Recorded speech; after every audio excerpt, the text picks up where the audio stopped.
Caranya gelondah bocah. Dampaknya kita lihat anak-anak kita gitu, tidak cukup di sekolah yang terbaik, yang dibina agamanya, ibadahnya, akhlaknya, tetapi kalau di rumah tidak menyesuaikan. Terus dibina PAP no sekolah Muhammadiyah atau sekolah Islam yang lain, ternyata di rumah orang tuanya nggak memberikan perlindungan, ketentraman, kedamaian, dan keteladanan, dan sehingga mental, Pak. Anak-anak kita selama ini, mohon maaf kalau dulu anak pola bobo keprada, sekarang itu bobo pola anak keprada. Orang tuanya terlalu sibuk dengan HP, anaknya cerita ora di rumah berikutnya ora digembes karo anaknya, sehingga anak itu murung. Kalau konsultasi ke konco-koncone, Pak, sekarang percaya nih baik koncone. Nah, oleh karena itu kami mohon perlu adanya gerakan untuk pembinaan keluarga-keluarga ini agar memahami bagaimana Nabi Ibrahim alaihissalam niku anggenipun golongan putra-putranya sehingga sampai menjadi bapaknya para nabi kan gitu. Nah, di suasana Idul Kurban ini saya kira semangat untuk membina keluarga seperti keluarganya Nabi Ibrahim itu saya kira menjadi salah satu momentum yang perlu kita gerakkan bersama, Pak. Sehingga orang membeleh wedhus, beleh sapi, tapi yang beleh egone wong tua ini biar betul-betul mau memahami, menghargai, memuji anak-anaknya daripada menyeneni tok. Matur nuwun caranya pun ngatur sundi supados wonten gerakan bersama seperti ini. Matur nuwun. Terima kasih Bapak atas pertanyaannya. Kita sudah dapat 3 pertanyaan, Ustaz. Moga boleh dijawab. Baik, terima kasih. Ini pertanyaan-pertanyaannya, ini jawabannya satu sesi.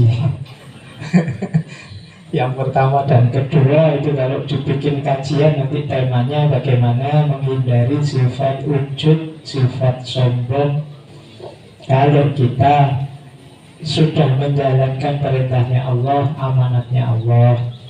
Kemudian pertanyaan ketiga tentang mendidik anak biar jadi manusia yang super tadi, yang istimewa, yang spesial dan lain sebagainya. Yang pertama begini, terus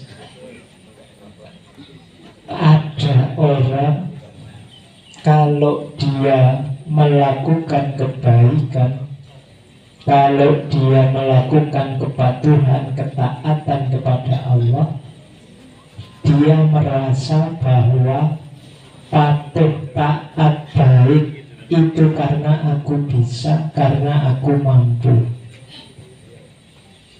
Nah, ini orang yang seperti ini lebih mudah ujub, lebih mudah sombong. Maka kalau dalam agama, caranya gimana biar tidak sombong? Yang pertama, mari kita sadari bahwa saya mau dan saya mampu melakukan hal baik itu karena izinnya Allah dan anugerahnya Allah. Biar kita sadar, itu bukan saya yang berjasa.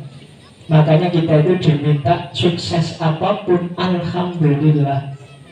Alhamdulillah itu yang patut dipuji, yang patut ditinggikan itu hanya Allah. Kita ini digerakkan oleh Allah, kita ini alatnya Allah saja. Kalau Allah tidak buka hati kita, ya kita ngaji males, sholat males. Kalau kita tidak diberi oleh Allah daya dan kekuatan, kita tidak akan mampu melakukan segala kebaikan yang selama ini kita lakukan. Maka yang pertama, gimana caranya tidak ujub, tidak sombong? Mari kita sadari bahwa kita ini mampu dan mau melakukan kebaikan karena anugerahnya Allah saja. Ini ada cerita dari seorang sufi besar, perempuan. Beliau ini ya sufi besar, pinter, Ini harus agak mikir nih cerita ini. Memahaminya agak panjang. Jadi namanya Sayyidah Robi'ah Adawiyah. Robi'ah Adawiyah ini satu ketika ditanya, wahai Robi'ah, apakah kalau saya bertaubat Allah akan mengampuni dosaku? Nah, jadi pertanyaannya kan simpel. Jawabannya iya dan tidak. Tapi jawabannya Robi'ah apa? Kalimatmu terbalik, kata Robi'ah. Kalau Allah berkehendak mengampunimu, maka engkau akan bertobat. Jadi kalau Allah masih belum ridho dengan kita, belum akan mengampuni kita, hati kita tidak akan ingin tobat. Kalau hati kita sudah ingin tobat, berarti Allah sudah siap mengampuni kita. Oke. Itu yang kalau bahasa kita, Allah sudah memberi hidayah kita. Jadi pertanyaannya harus dibalik, kata Robi'ah. Bukan kalau saya tobat Allah mengampuni, enggak. Tapi kalau Allah sudah siap mengampuni, engkau akan tobat. Allah kan yang membuka hati kita. Maka selalulah kita minta, ya Allah beri aku hidayah, tunjukkan aku jalan yang lurus.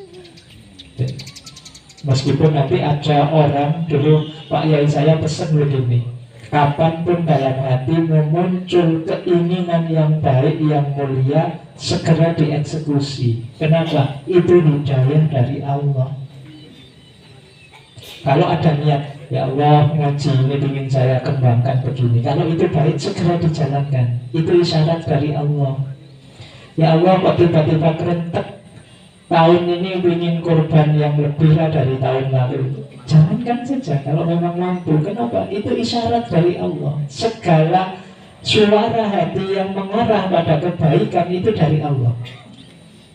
Terus nanti ada teori begini, suara hati kita itu yang oleh Rasulullah kita diminta berfatwa pada hati, istafti qalbaka.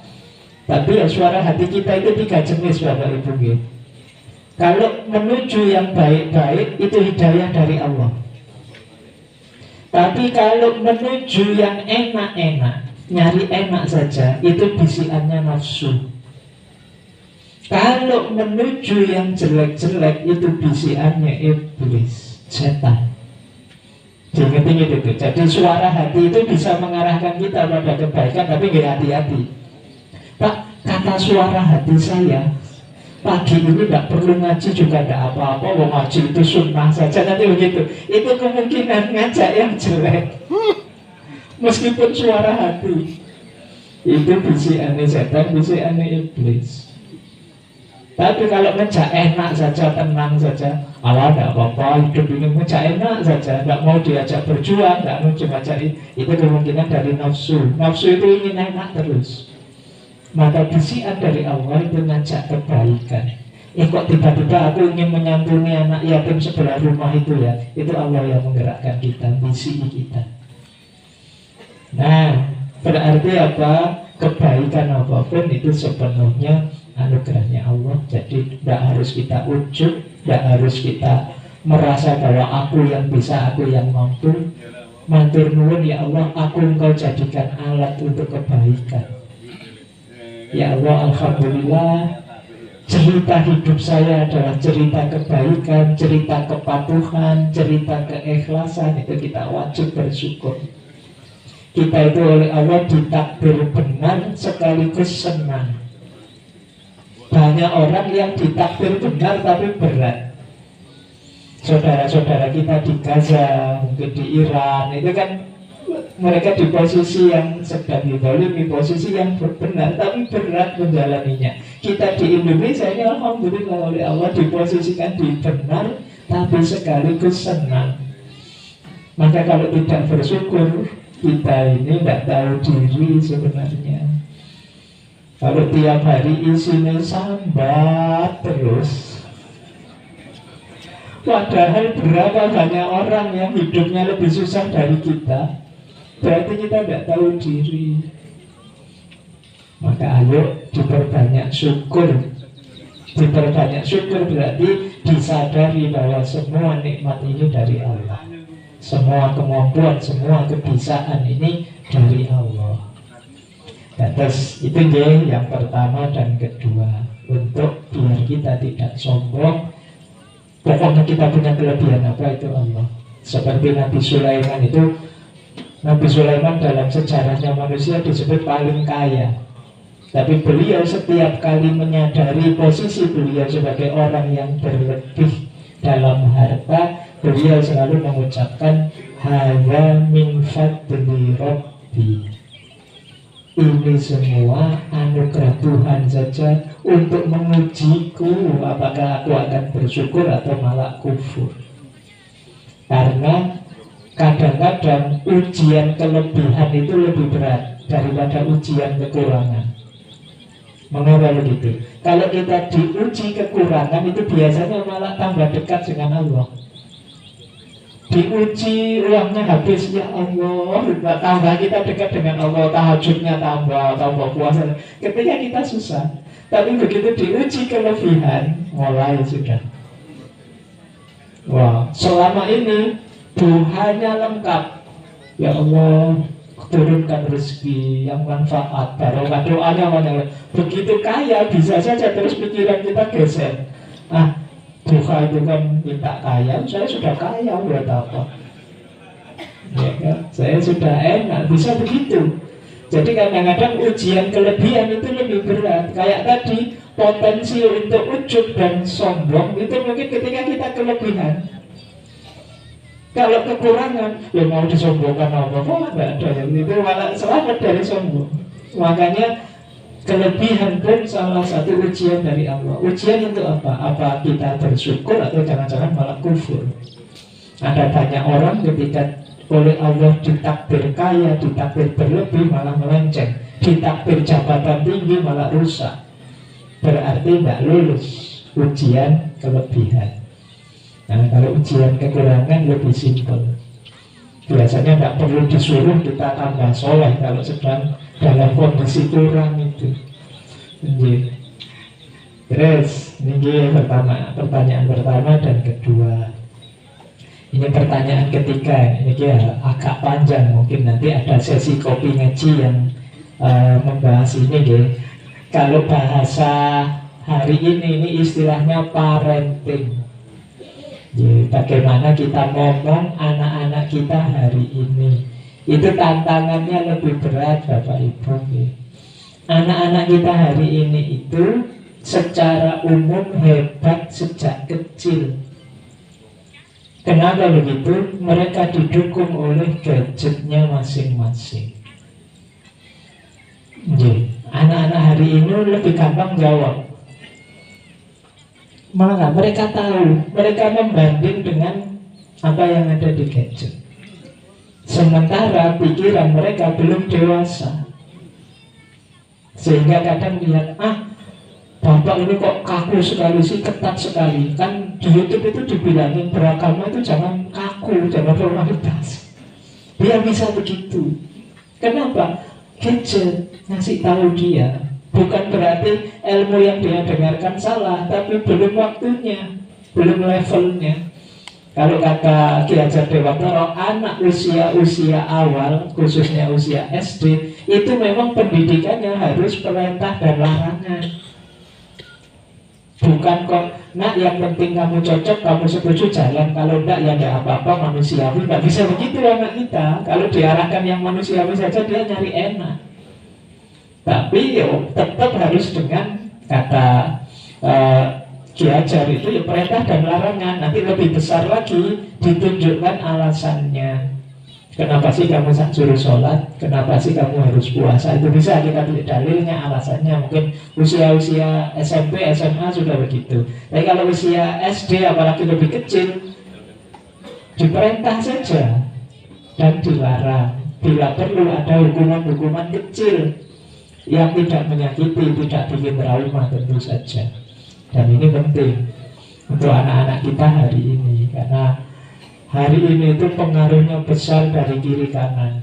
Kalau dulu paling pengaruh dari anak-anak sebelah rumah, itu gampang ngatasinya. Tapi sekarang pengaruhnya bisa anak-anak dari mana-mana. Dia relasinya dengan gadgetnya, gamenya. dan lain sebagainya. Nah, ini nanti jadi amanat kita semua nih. Kapan-kapan kita menjelaskan detail. Intinya begini, kalau untuk orang tua, tugasnya orang tua itu Bapak Ibu kalau dirangkum ada 3 untuk anak-anak kita ya. Ini secara metode ya. Kalau isinya Bapak Ibu insya Allah sudah paham. Secara metode kita harus melakukan 3 hal. Yang pertama informasi, yang kedua imitasi, yang ketiga vibrasi. Oh, ini istilah kampus nih, dianggap kuliah atau 2 SKS. Informasi itu memberitahu. Jadi tugas kita ngasih tahu anak kita, nah ini benar, ini salah. Kamu melakukan itu salah kalau menurut agama kita. Kamu melakukan itu tidak sopan kalau menurut budaya kita yang orang Jawa. Ini namanya informasi. Kita kasih tahu. Nah, yang kedua imitasi. Imitasi itu tidak sekedar memberitahu, kita juga bertanggung jawab meneladankan. Biar mereka tiru, biar mereka imitasi. Tidak hanya merintah. Nah, kamu main HP terus dari pagi sampai sore, bapak dan ibunya juga begitu. Ya sama saja anaknya ya, tidak akan mungkin tersentuh dia. Ini yang dimaksud imitasi, tunjukkan. Nah, ngomong kasar tidak boleh loh. Bapaknya bolak-balik ngomongnya kasar, peri kehewanan keluar terus dari mulutnya. Gitu anaknya kalau ngomong terus dimarahi. Cilik-cilik ngomong kasar itu. Nah, namanya kalau dewasa boleh. Kan sama saja. Nah, kita contohkan. Jadi ya, anak kita itu kita contohkan seperti kita. Saya membaca penelitian terbaru. Sebagian besar anak-anak muda yang merokok itu karena di rumah orang tuanya ada yang merokok. Jadi kemungkinan besar kalau anak kita merokok itu kemudian di rumah ada yang merokok. Ya biasanya bapaknya, kalau ibunya juga luar biasa itu. Oh iya, mereka niru saja apa yang ada di rumah. Ya kalau zaman saya kecil itu ada saudara itu bapaknya ngerokok ya, dia lihat rokok di meja nyuri-nyuri terus dibawa keluar sembunyi-sembunyi, bisa begitu. Terus ini yang saya maksud imitasi. Kalau ingin anak kita rajin ke masjid, ayo kita rajin ke masjid. Kalau ingin anak kita senang membaca, kita tunjukkan di depan mereka kita suka baca. Ini imitasi namanya. Yang ketiga vibrasi. Vibrasi itu ya kayak semacam getaran, frekuensi. Jadi ini membangun suasana. Kadang-kadang mungkin kita agak sibuk, tidak bisa mencontohkan langsung pada anak kita. Atau pas kita ngaji anak kita tidak tahu, tidak masalah. Paling tidak itu apa? Membangun suasana, membangun vibrasi. Jadi getaran kita itu jadi orang baik saja, tidak perlu nak saya kasih tahu ya, itu anak kita ketularan. Itu vibrasi. Contohnya vibrasi ya. Misalnya kita di rumah itu ngamuk terus, anak kita tidak akan kerasan di rumah. Padahal marah kita tidak pada dia. Itu vibrasi. Tapi kalau hati kita senyum terus, di rumah itu ceria, guyon-guyon, meskipun tidak ditujukan ke anak kita melihat kita dengan istri sering ketawa, dia akan kena vibrasinya. Dia juga akan cerah, ceria. Ketika anak kita lihat kita ramai, gegeran, konflik dengan pasangan, meskipun anak kita tidak tahu masalahnya apa, tentang apa, juga tidak tentang dirinya, dia tetap juga akan gelisah. Ini namanya vibrasi. Jadi ini mendidik yang tidak langsung. Jadi kayak kita, saya zaman kecil itu bapak saya itu kalau pagi ke sawah, kalau siang ke pasar, kalau sore ke madrasah sampai malam ngaji. Itu membentuk vibrasi bahwa hidup itu harus aktif, harus berguna pada yang lain. Tanpa beliau harus ngajari, nah kamu harus kerja loh, kamu harus belajar. Tidak pakai ngajari. Saya lihat saja terus terpengaruh itu. Ini namanya vibrasi. Jadi monggo Bapak Ibu, selain ngajar informasi, kalau informasi ini bisa dibantu guru-guru di sekolah, tapi imitasi tidak, vibrasi tidak. Dan vibrasi dan imitasi itu jauh lebih masuk ke anak kita daripada sekedar informasi. Kalau informasi itu ditolaknya gampang. Nah, tahajud itu sunnah loh. Ala Pak sunnah aja nggak usah informasi. Tapi kalau imitasi, nggak diam-diam dia terpengaruh, niru. Vibrasi apalagi dia masuk ke kepala. Maka Bapak Ibu, tanggung jawab kita untuk generasi yang akan datang. Jadi memperbaiki generasi masa depan itu diawali dari memperbaiki kita sendiri. Jadi kuncinya di situ. Saya kira itu Bapak Ibu untuk pagi hari ini. Semoga sedikit banyak ada manfaatnya untuk kehidupan kita yang maslahat barokah fid dini wad dunya wal akhirah. Saya akhiri sekian, kurang lebihnya mohon maaf. Billahi taufiq wal hidayah, wallahu a'lamu bissawab. Wassalamualaikum warahmatullahi wabarakatuh.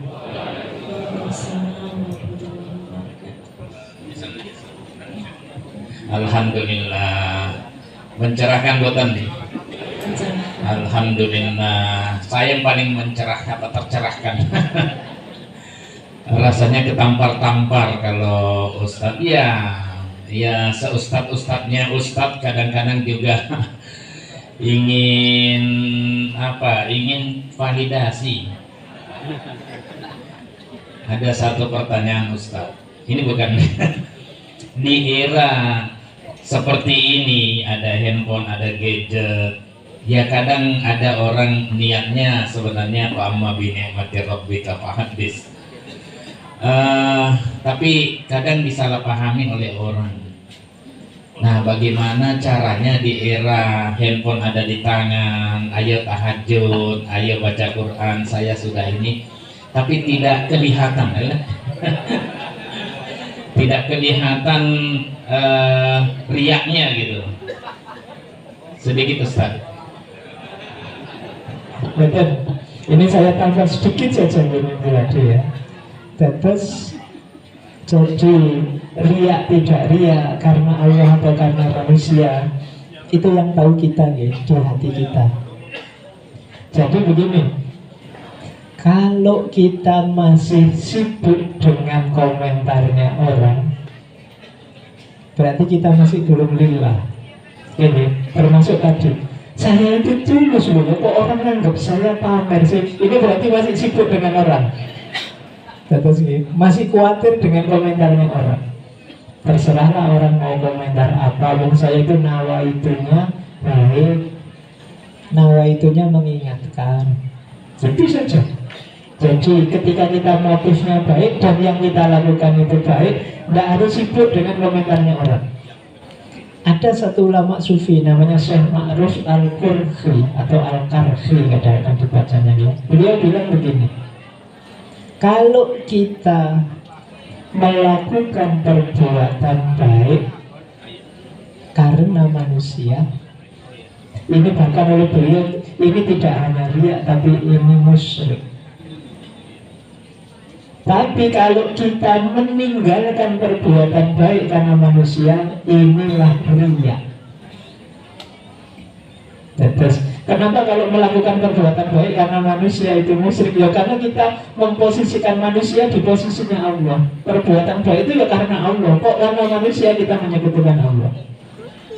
Tapi kalau kita meninggalkan perbuatan baik hanya karena manusia, itu riya. Berarti kita concern dengan komentarnya orang. Saya kadang sering dulu begitu, mau sholat tahajud di rumahnya teman, Anda enak nanti dianggap soleh, saya dianggap itu, berarti saya tinggalkan karena manusia.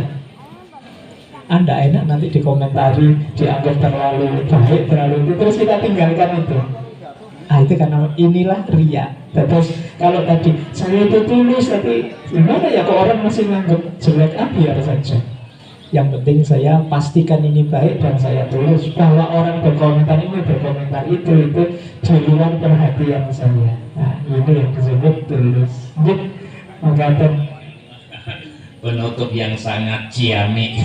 Masya Allah, Islaminya Islam. Matur nuwun Ustaz. Ya, saya kira tidak cukup ini ya. Lanjut lagi ya. Cuman waktunya mungkin beliau agak susah, kita menyesuaikan dia kapan bisanya. Matur nuwun sangat. Kalau mau mengikuti, karena banyak yang dalam, banyak yang harus kita renungkan kembali. Ikuti YouTube Kopi Ngaji Ustadz Fahrudin Faiz. Ya, insya Allah tema ini akan kita relay ulang, ya, supaya bisa kita mengambil pelajaran, karena pelajaran tidak bisa hanya sekali terus masuk, karena terlalu banyak, terlalu padat hari ini. Berat juga rasanya. Matur nuwun, saya kembalikan sama Mbak Jihan. Masya Allah, luar biasa materinya, full daging, sangat insightful sekali ya. Kita sebagai manusia, sebagaimana kata Ustadz Fahrudin Faiz, memang pada dasarnya biasa aja. Kalau mau sukses ya ikhtiar, kalau mau lulus ujian belajar. Tapi kemudian ada level-level manusia di atas biasa, kata Ustadz Fahrudin. Ada manusia istimewa, ada manusia apa lagi? Spesial. Lalu ada manusia super. Ini Bapak Ibu berarti mau jadi yang mana? Super, Masya Allah. Semoga Allah mudahkan kita untuk menjadi manusia-manusia super yang fokusnya dan perhatiannya hanya pada apakah Allah ridho atau enggak. Tidak lagi memikirkan, aduh postingan saya nggak ada yang like. Nggak lagi kalau ada foto bareng diperbesar dulu. Ah, saya cantik nggak ya? Iya, jadi kita hanya fokus apa yang membuat Allah ridho. Insya Allah kita akan bertemu lagi di kajian-kajian selanjutnya di Kopi Ngaji. Dan insya Allah bersama Ustaz Fahrudin juga kalau beliau sudah bisa lagi. Oke, sampai jumpa di pertemuan Kopi Ngaji berikutnya. Kita akhiri dengan bacaan hamdalah dan doa kafaratul majlis. Alhamdulillahirabbil alamin. Subhanakallahumma wa bihamdik, nasyhadu an la ilaha illa anta, nastaghfiruka wa natubu ilaik. Saya Jihanin Syirah Zahrani pamit undur diri. Assalamualaikum warahmatullahi wabarakatuh.